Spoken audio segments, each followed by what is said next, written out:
বিসমিল্লাহির রহমানির রহিম। এর আগে একটা ভিডিও বলেছিলাম, আমার একটা ভিডিও ছিল যে ইনভেস্টরের ইন্টারেস্ট কি। আপনি ব্যাংক মার্জার করছেন, ব্যাংক মার্জার করার পর ইনভেস্টর কি পাবে। এনিওয়ে, কিছুদিন আগে আমরা দেখলাম যে বাংলাদেশ ব্যাংকের মাধ্যমে 5টি ব্যাংক মার্জার করা হলো। তা সেক্ষেত্রে মার্জার করার পরে সিকিউরিটি এক্সচেঞ্জ কমিশন ইনভেস্টরদের জন্য কি বললো যে 5টি ব্যাংকের ট্রেড হচ্ছিল, ট্রেডটা বন্ধ করে দিল। হোয়াটএভার। তাহলে আমার একটা কোশ্চেন হচ্ছে যে আমাদের ইনভেস্টরদের এখানে কি করলেন সিকিউরিটি এক্সচেঞ্জ কমিশনের, যেমন আমরা কাকে বলবো, আমরা সিকিউরিটি এক্সচেঞ্জ কমিশনকেই বলবো যে আমাদের কি হলো। এবার আসি যে বাংলাদেশ ব্যাংক যে ইয়াটা নিল, যে ডিসিশনটা নিল যে 5টি ব্যাংক মার্জার করলো। তা 5টি ব্যাংক মার্জার করার ক্ষেত্রে যদি আপনি বেসিক্যালি মার্জার করতেন, সেক্ষেত্রে আমাদের কোশ্চেন হচ্ছে যে ওয়াই নট আপনি এবি এবং এক্সিমকে বাদ দিলেন।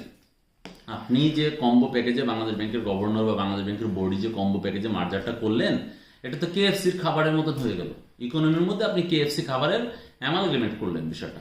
বিকজ আপনি দেখেন, আপনি যদি বেসিক্যালি রাষ্ট্রের ভালোর জন্য মার্জার করেন, তাহলে যে ব্যাংকগুলো বেসিক্যালি দুর্বল অবস্থায় ছিল, আপনি ওই রেশিও ধরে আপনি মার্জার করেন, হ্যাঁ, সেক্ষেত্রে আপনি ন্যাশনাল ব্যাংক এবং এবি ব্যাংককে কেন আপনি এটা থেকে বাইরে রাখেন? এটা হচ্ছে আমার একটা কোশ্চেন।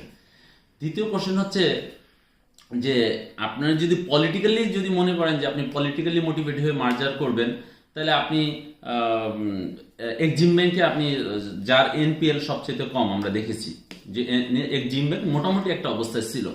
হোয়ারাজ দেখেন, আপনি এখানে যদি দেখি যে ইসলামী ব্যাংকে এখানে প্রায়োরিটি দেওয়া হলো, যে তারা হয়তো বা পলিটিক্যাল একটা ব্যাকগ্রাউন্ডের ব্যাংক, আপনি সেই ব্যাংকটাকে মার্জার না করে সেই ব্যাংকটাকে আপনি প্রায়োরিটি দিয়ে সেই ব্যাংকটাকে আপনি মার্কেটে ইয়া করলেন যে they will able to normal function. Well fine, আপনি ন্যাশনাল ব্যাংকে হয়তো একটা ছাড় দিলেন যে সেই ব্যাংকেও একজন পলিটিক্যাল ব্যক্তি থাকতে পারে, হটেবার যেই গভর্নিং বডিতে থাকুক, তাদেরকেও আপনি একটা ছাড় দিলেন যে কেন, যে আপনারাও উইদাউট মার্জারে আপনাকে আনতেছে না। ওয়ারাজ কিন্তু ন্যাশনাল ব্যাংকের অবস্থা আমরা জানি যে খুবই বাজে অবস্থা। অ্যাজ ওয়েল অ্যাজ এবি ব্যাংকের কথাও বলবো। আপনি মার্জার করলেন কারে, যে কিছু কিছু ব্যাংক, যে ব্যাংকগুলো ছোট, গ্লোবাল ইসলামী ব্যাংক বলেন, আপনি যে 5টা ব্যাংকেই মার্জার করলেন, এটা একটা কম্বো প্যাকেজে মার্জার করলেন। আচ্ছা ঠিক আছে, মার্জার করলেন, সেক্ষেত্রে কম্পেনসেশন কে দিল? কম্পেনসেশন, মেজর কম্পেনসেশনটা দিল যে ইনভেস্টর। আমি 10,000 টাকা বা 1 লাখ 2 লাখ টাকা আমরা যারা মাস পিপুল ইনভেস্টমেন্ট করছি, মার্কেটে শেয়ার কিনেছি, আপনি আমাদের ইনভেস্টমেন্ট বন্ধ করলেন।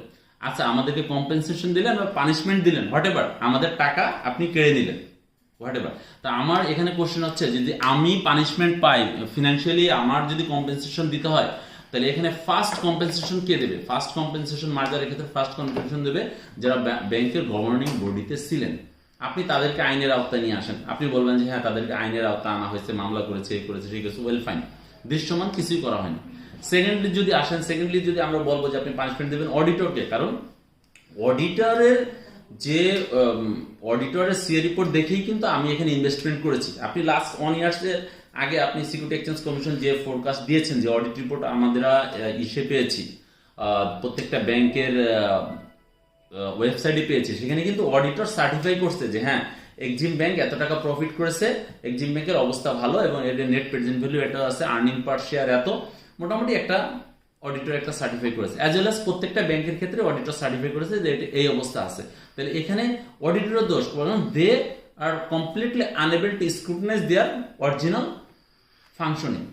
সো আমরা তাহলে কি, আপনি অডিটরকে আপনি এখানে আইনের আওতায় নিয়ে আসবেন এবং কম্পেনসেশন, যদি ফাইন্যান্সিয়াল কম্পেনসেশন দিতে হয় তাহলে তাদেরকেও আসবে।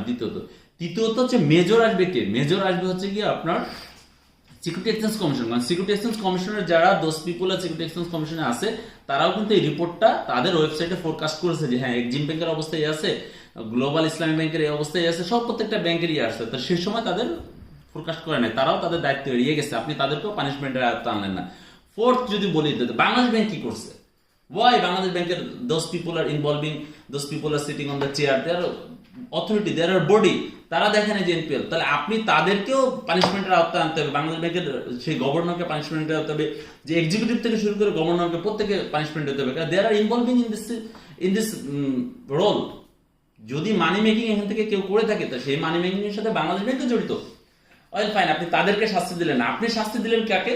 যে আমরা যারা ছোটখাটো ইনভেস্টর আছি, 2 টাকা ইনভেস্টমেন্ট করে আপনাদের যে রিপোর্টগুলো দেখে, আপনাদের ফোরকাস্ট দেখে ইনভেস্টমেন্ট করব, আপনি আমাদের ফুল রুটি রুজির মধ্যে হাত দিয়ে আপনি আমাদেরকে এটা ট্রেড বন্ধ করলেন এবং আমাদেরকে কিছু দিবেন না।